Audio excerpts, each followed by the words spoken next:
আসসালামু আলাইকুম সবাইকে, আশা করছি ভালো আছেন। আজকে বানানো হবে ডালপুরি। আমাদের এখানে এটাকে কালাইপুরিও বলা হয়, আপনাদের ওখানে কি বলা হয় অবশ্যই জানাবেন। এর জন্য প্রথমেই চালের গুঁড়ার আটা ভালো করে ডো বানিয়ে নিতে হবে, একটু ভালো করে মেখে নিতে হবে, তাহলে পুরিটা বানানো ভালো হবে।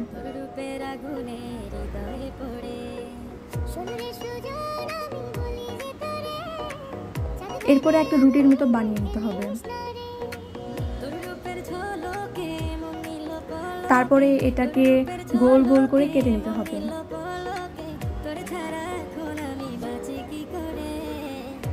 আর ডালের পুরির জন্য আগে থেকে ডাল বানিয়ে রাখা হয়েছিল, সেটি এটার ভিতরে দেওয়া হবে ফিলিং হিসেবে।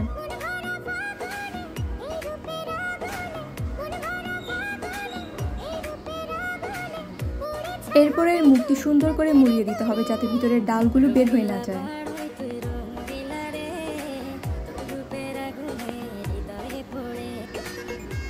দেখতে পাচ্ছেন কত সুন্দর হয়েছে।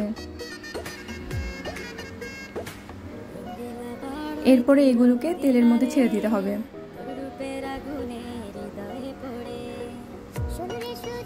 আর ক্রিস্পি হওয়া পর্যন্ত ভাজতে হবে। ডাল পুরিটা ক্রিস্পি না হলে মজা লাগে না।